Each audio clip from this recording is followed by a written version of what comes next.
Hello everyone, welcome to jobs India. India के हर एक लेटेस्ट जॉब नोटिफिकेशन की डिटेल में जानकारी पाने के लिए हमारे चैनल को सब्सक्राइब कीजिए और बेल आइकन क्लिक कीजिए। तो आज का जो नोटिफिकेशन है वो है एयरपोर्ट्स अथॉरिटी ऑफ इंडिया की तरफ से for the recruitment of junior assistants, senior assistants and junior executives.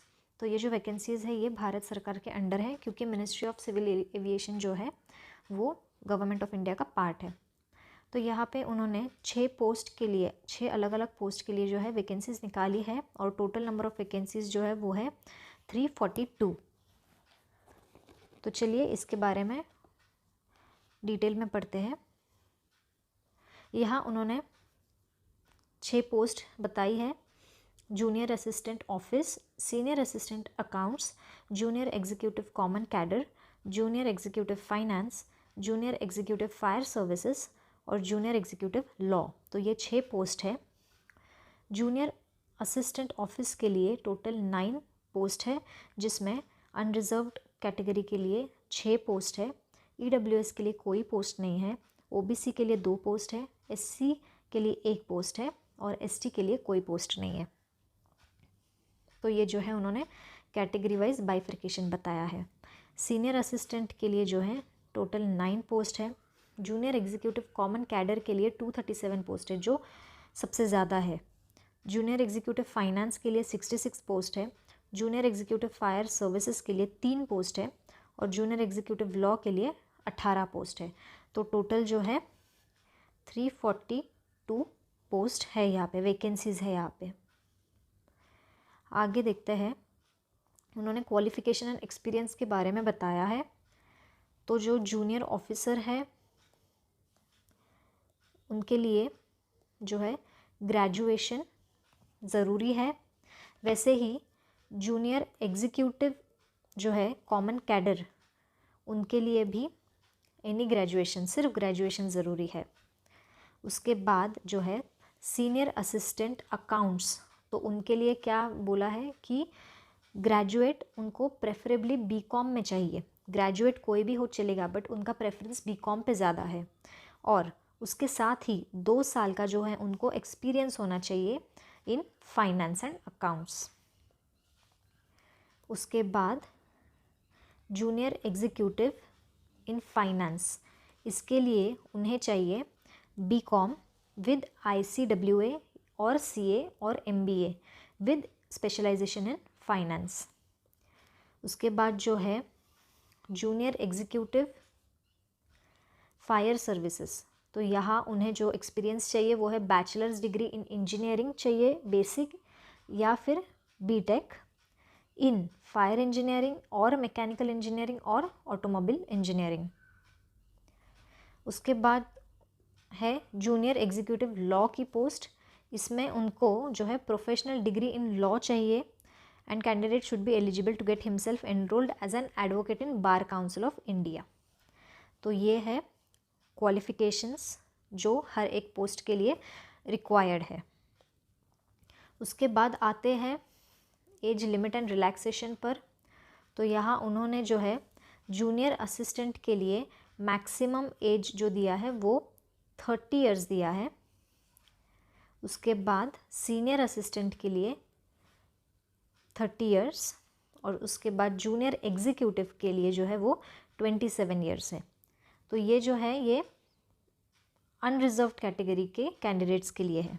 आगे उन्होंने एज रिलैक्सेशन भी बताया है, जिसमें SC ST के कैंडिडेट्स के लिए 5 साल का एज रिलैक्सेशन दिया है, OBC के कैंडिडेट्स के लिए 3 साल का एज रिलैक्सेशन दिया है, PWD के कैंडिडेट्स के लिए जो है 10 साल का एज रिलैक्सेशन दिया है।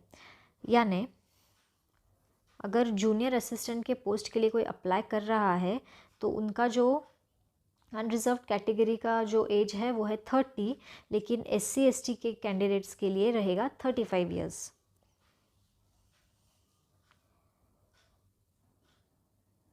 यहाँ उन्होंने इम्पॉर्टेंट डेट्स बताई है, जिसमें opening date of online applications जो है 5 अगस्त 2023 है।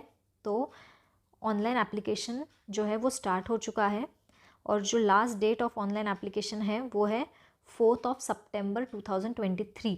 तो 4 सितंबर जो है ये लास्ट डेट है, तो ये याद रखिए। इसके बाद पे स्केल के बारे में उन्होंने बताया है, जिसमें यहाँ उन्होंने CTC बताई है। अप्रॉक्सीमेटली जो है जूनियर एग्जीक्यूटिव की पोस्ट को 13 लाख है, 13 लाख है। सीनियर असिस्टेंट की पोस्ट के लिए 11.5 लाख है पर एनम, और जो जूनियर असिस्टेंट है उसके पोस्ट के लिए जो है वो 10 लाख है। तो ये उन्होंने अप्रॉक्सीमेट फिगर बताया है।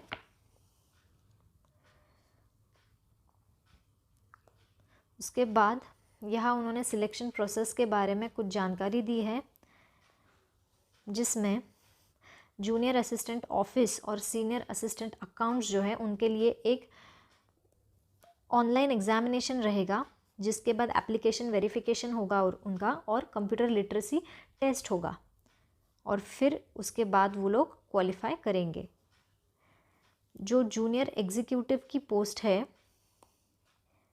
फॉर फायर सर्विसेज, उसके लिए उन्हें ऑनलाइन एग्जामिनेशन देना होगा, उसके बाद एप्लीकेशन वेरिफिकेशन होगा, और इनके लिए जो है फिज़िकल मेजरमेंट टेस्ट रहेगा, फिज़िकल एंड्योरेंस टेस्ट रहेगा और ड्राइविंग टेस्ट रहेगा। उसके बाद यहाँ उन्होंने एप्लीकेशन कैसे फिल करना है ये डिटेल में यहाँ पे उन्होंने बताया है। तो ये आप नोटिफिकेशन पूरा अच्छे से रीड करके आप आगे एप्लीकेशन फॉर्म फिल कर सकते हो। अब यहाँ उन्होंने एप्लीकेशन फ़ीस के बारे में कुछ बताया है यहाँ पे, जिसमें उन्होंने मेंशन किया है कि SC ST PWD कैंडिडेट्स जो है और अप्रेंटाइज जिसने किया है, अप्रेंटिसशिप ट्रेनिंग इन AAI और फीमेल कैंडिडेट्स, ये सब लोगों को जो है वो फ़ीस नहीं भरनी है। और जो कैंडिडेट्स बाकी कैंडिडेट्स है यानी मेल कैंडिडेट्स जो ओपन कैटेगरी में है या EWS में है या OBC में है, उन सबको जो है वो 1000 रुपीज़ फ़ी पे करनी है। ये कुछ जनरल इंस्ट्रक्शंस है। तो यही है नोटिफिकेशन। आप एक बार खुद ये नोटिफिकेशन पढ़िए, और उसके बाद अगर आप एलिजिबल बनते हैं हर एक क्राइटेरिया में, तो आप आगे जाके एप्लीकेशन फॉर्म फिल कीजिए। अगर आपको एप्लीकेशन फॉर्म कैसे फिल करना है इसकी भी पूरी प्रोसीजर चाहिए तो आप कमेंट सेक्शन में लिखिए, हम उसका एक अलग से वीडियो बनाएंगे जो सिर्फ एप्लीकेशन फॉर्म कैसे फिल करते हैं ये AAI के वेबसाइट पे जाके ये हम डिटेल में वीडियो आपको बना के देंगे। और अगर आपको हमारा ये वीडियो अच्छा लगे तो इसे ज़रूर लाइक कीजिए, हमारे चैनल को सब्सक्राइब कीजिए और आपके बाकी दोस्तों के साथ शेयर कीजिए। Thank you.